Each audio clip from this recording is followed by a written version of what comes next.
Welcome to Grandma Roseanne's kitchen, and look what we made. We made pizza bites. Now, this could just be a sheet pan pizza or pizza bites, but I'm going to give you the option. Just watch the video because this is so good and it smells so delicious and I think you're gonna love it. So stay with me. Well, hopefully that little opening video enticed you to come and see how to do this because we're going to make pizza bits. Now, I like to do this because I love pizza, probably one of my very favorite things to eat ever. And I love to have it, but sometimes you just don't want all that bread and all that heavy, big slice of pizza, but you really would like to have the taste of it. So we are going to do something a little bit different. Now, let's talk about the dough. Dough is incredibly important. I made this dough. Look at this. It took like 3 ingredients. It took a couple of hours and it is fantastic. I have a recipe already posted and it just says go to Grandma Roseanne's video and put in pizza. It'll show you how to make this dough. But if you don't want to do that, you can go buy dough from the store, use that. I don't think it's as good. Or go to your favorite pizza restaurant. Oftentimes they will sell you the dough. So there's ways to do it that you don't have to do this first step. I just personally love it. Now this is enough to make 2 very large pizzas. I'm going to cut it in half because I only want half of the dough for what we're going to be doing here. Now, I'm going to get my counter ready. I'm just going to spray a little bit of oil on it just so I can deal with the dough easier.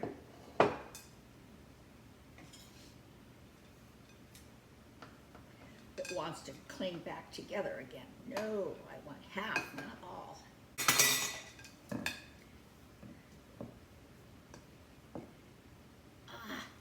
I'm going to cover that up and we're going to make something different with that part. Now, I will honestly tell you, I have never in my life ever rolled out pizza dough.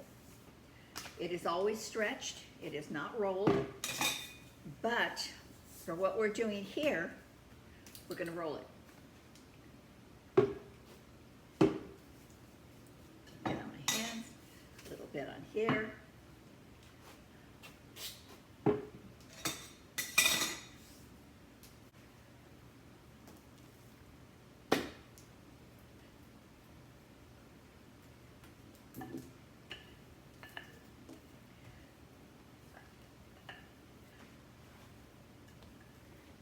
We're going to try to get it into some sort of a rectangle the best we can.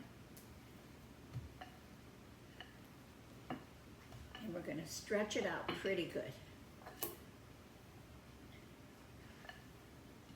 This is such a fine dough, you guys, that if you haven't ever tried it, don't let it be an intimidating factor.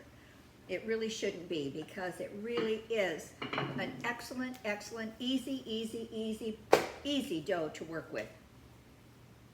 And super delicious.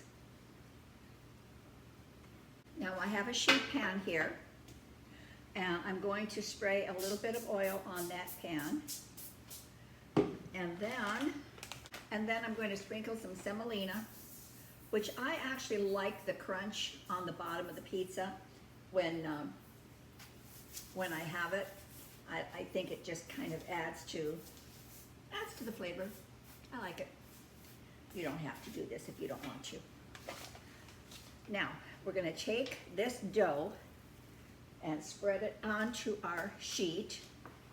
And now we're just going to move it out. I do have parchment paper on here. I don't know if I mentioned that. You probably saw it. But parchment paper just makes life incredibly easy.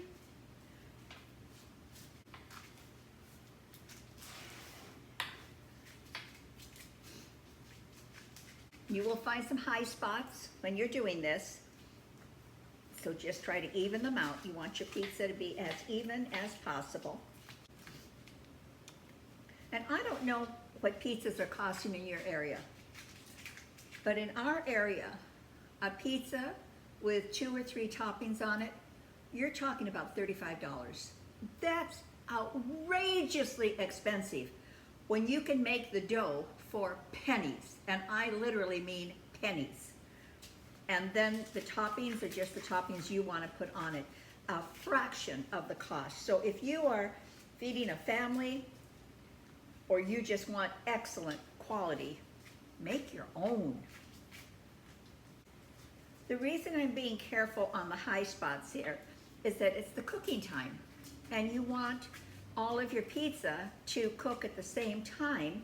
So if you have very thin sections and very thick sections, you're going to end up with some either overcooked or undercooked and doughy.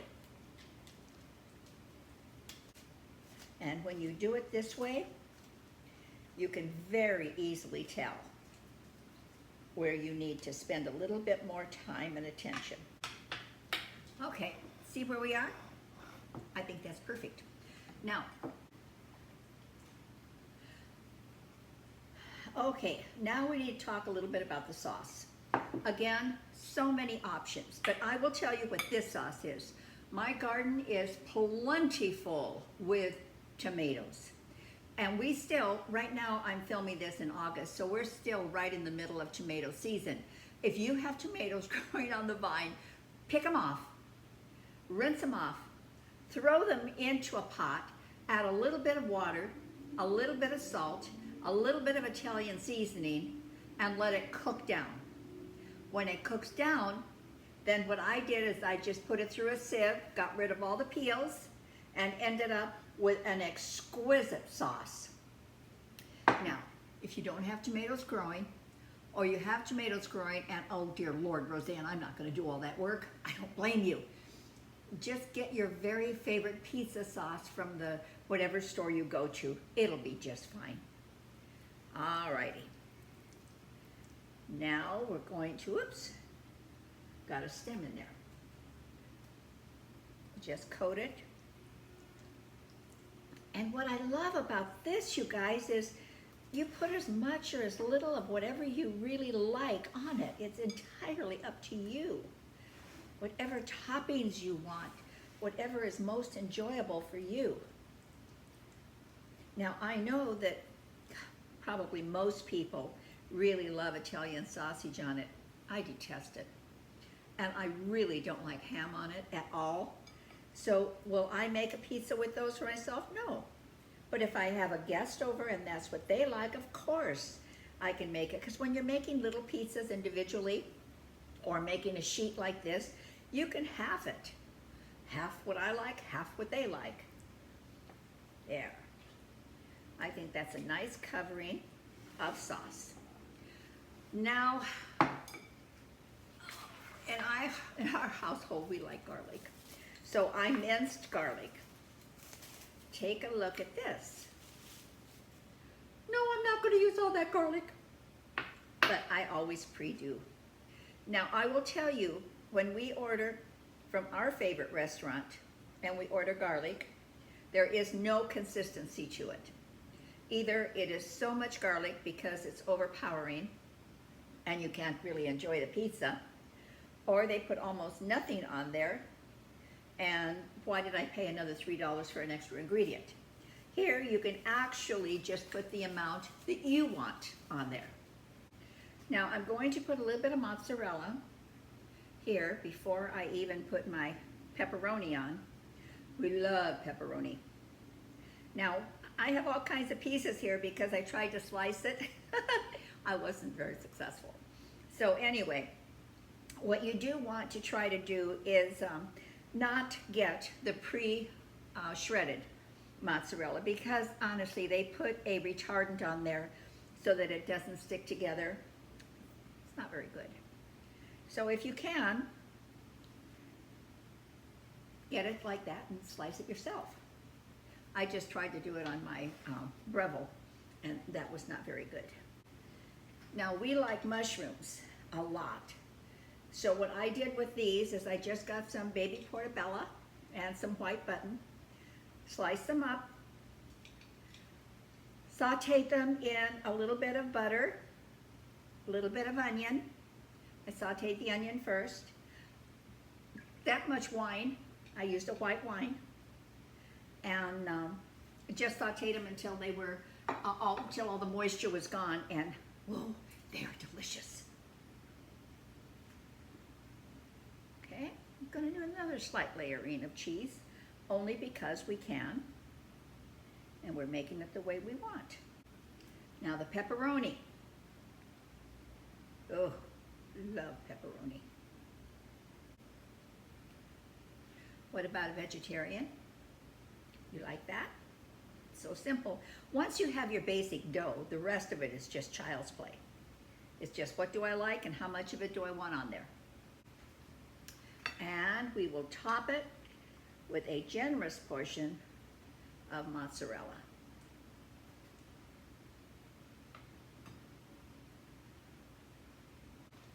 A little bit of Parmesan to this as well.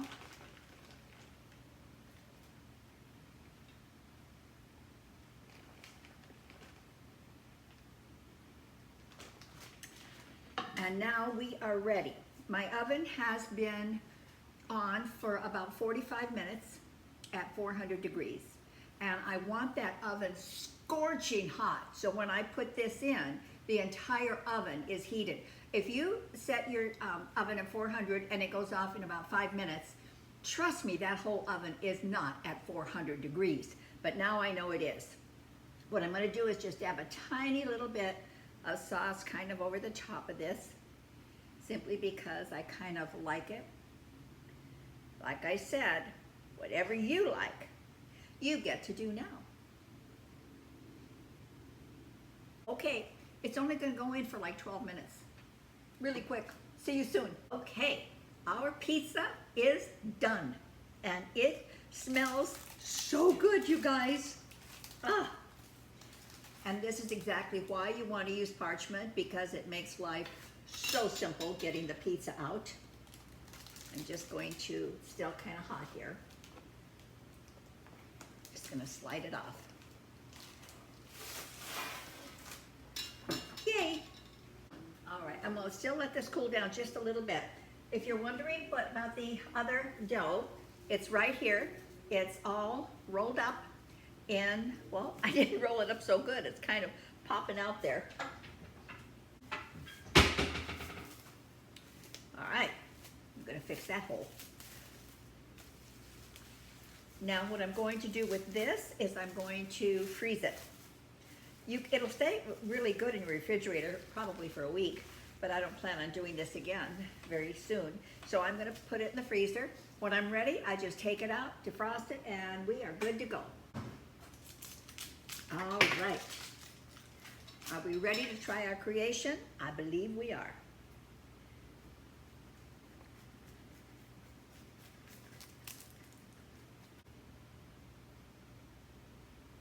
It's looking good.